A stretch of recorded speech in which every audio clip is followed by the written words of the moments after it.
नमस्कार दोस्तों, स्वागत है आपका आज की 10 बेहद और ज़रूरी समाचार में, जो कि सीधे इंडिया चाइना बॉर्डर से आ रही है, जिसमें चाइना को लगा बड़ा झटका। भारतीय सेना ने बड़ा कदम उठाते हुए चीन को पीछे खदेड़ दिया। जी हाँ दोस्तों, एक एक करके हर खबर के बारे में आपको बताएंगे, लेकिन उससे पहले अगर आप भी पीएम मोदी और देश के सेना के साथ खड़े हैं तो आप अभी इस वीडियो को लाइक कीजिए, फ्री में सब्सक्राइब करके घंटी बजाइए, कमेंट में लिखिए जय हिंद। तो करते हैं पहले खबर की तरफ। बीजेपी ने राहुल गांधी पर बोला हमला। बिहार चुनाव में हार के डर से अमेरिका गए कांग्रेस के युवराज। जी हां दोस्तों, प्रदेश भाजपा उपाध्यक्ष राजीव रंजन ने आरोप लगाया है कि बिहार चुनाव में शक्स्त हार देख कांग्रेस के युवराज राहुल गांधी अमेरिका चले गए हैं। गुप्त छुट्टियों पर जाने के लिए मशहूर कांग्रेस के युवराज एक बार फिर पार्टी को मंझदार में छोड़कर चले गए हैं। बुधवार को जारी बयान में प्रदेश उपाध्यक्ष ने आरोप लगाया कि बिहार चुनाव से ठीक पहले उनके गायब होने से एक बार फिर साबित हो गया कि राहुल में चुनौतियों का सामना करने की हिम्मत नहीं बची है। राहुल के नेतृत्व में देश और बिहार में कांग्रेस की हुई दुर्दशा किसी से छिपी नहीं है। राजीव रंजन ने कहा कि तेजस्वी के बाद यह देश के इकलौते ऐसे राजनेता है जिनका हर संकट में छुट्टियों पर चले जाने का पुराना रिकॉर्ड है। दशकों पुराने इनके राजनीतिक कैरियर को देखो तो सिवाय झूठ और दुष्प्रचार के कुछ नहीं दिखाई पड़ता। चुनाव से पहले गायब होकर इन्होंने एक बार फिर यह साबित कर दिया है कि राजनीति इनके लिए अभी भी महज एक टाइम पास है। नंद किशोर यादव ने कहा कि विपक्ष के युवराजों को मैन ऑफ नेगेटिविटी की उपाधि मिलनी चाहिए, क्योंकि विपक्षी नेताओं की सकारात्मक सोच पूरी तरह से खत्म हो गई है। बुधवार को जारी बयान में मंत्री ने विपक्षी दलों की कथनी और करनी पर प्रहार करते हुए कहा कि विपक्षी दलों के नेता नकारात्मक ऊर्जा से ग्रसित है। उल जुलूल बयानों से साबित हो चुका है। उन्होंने किसी का नाम लिए बगैर तंज कसते हुए कहा कि विपक्ष के युवराजों को मैन ऑफ नेगेटिविटी की उपाधि मिलनी ही चाहिए। इन लोगों ने आज तक कोई सकारात्मक बात नहीं कही, चाहे देश की सुरक्षा की बात हो या फिर कोरोना संकट से लड़ने की। इनकी नेगेटिविटी से देश का कुछ नहीं बिगड़ेगा। तो करते हैं अगली खबर की तरफ। चीन की जासूसी पर सरकार ने दिए जांच के आदेश।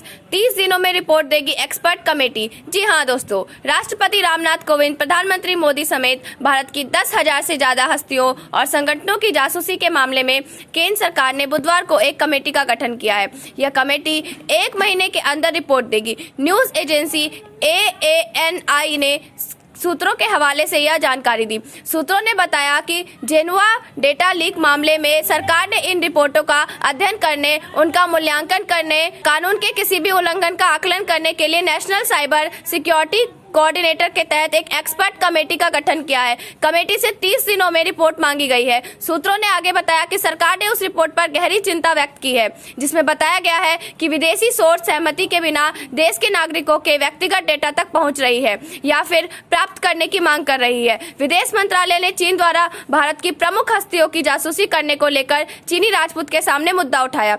चीन ने इसके जवाब में कहा कि जेनवा एक निजी कंपनी है और अपनी स्थिति को सार्वजनिक रूप से बता चुकी है। उल्लेखनीय है कि इंडियन एक्सप्रेस अखबार की रिपोर्ट में कहा गया था कि चीन की डेटा कंपनी ने राष्ट्रपति, प्रधानमंत्री, विपक्ष के प्रमुख नेताओं, कैबिनेट मंत्रियों, राज्यों के मुख्यमंत्रियों, मुख्य न्यायाधीश तथा कई अन्य हस्तियों की जासूसी की है। अखबार में यह भी कहा था कि इस कंपनी का संबंध चीन की सरकार से है। इसके बाद कांग्रेस ने पूरा मुद्दा संसद में भी उठाया था। कांग्रेस सांसदों ने सदन में कहा था, चीन की डिजिटल आक्रामकता से निपटने के लिए सरकार को मजबूत व्यवस्था बनानी चाहिए। कांग्रेस के 2 सदस्यों के वेणुगोपाल और राजीव श्रीवास्तव ने राज्यसभा में शून्यकाल के दौरान यह मुद्दा उठाया था। इस पर राज्यसभा के सभापति एम वेंकैया नायडू ने संसदीय कार्य मंत्री से कहा कि वह इस पर ध्यान दे और संबंधित मंत्री को इसकी जानकारी दे।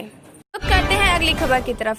जिससे पाकिस्तान को चखाया था मजा, उसी बफोर्स तोप से चीन पर निशाना साधने को तैयार सेना। जी हां दोस्तों, भारत चीन के बीच पूर्वी लद्दाख में सीमा विवाद अप्रैल महीने की शुरुआत से ही जारी है। दोनों पक्षों के बीच कई स्तर की वार्ताएं होने के बाद भी तनाव में कमी नहीं आ सकी है। इस वजह से भारतीय सेना लद्दाख में लंबे समय तक रहने की तैयारी कर रही है। सेना ने किसी भी ऑपरेशन के लिए बोफोर्स हॉवित्जर तोपों को भी तैयार रखा है। सेना ने इन तोपों का इस्तेमाल कारगिल युद्ध में पाकिस्तान को परास्त बर्दाश्त करने में भी किया था। लद्दाख में इंजीनियर लगातार 155 mm वाली बोफोर्स तोपों को सर्विसिंग और मेंटेनेंस कर रहे हैं। वे तोप को किसी भी हालत के लिए तैयार कर रहे हैं। 1980 के दशक में तोपखाने की रेजिमेंट में शामिल की गई बोफोर्स तोप हाई और लो दोनों ही एंगल में फायरिंग करने में सक्षम है।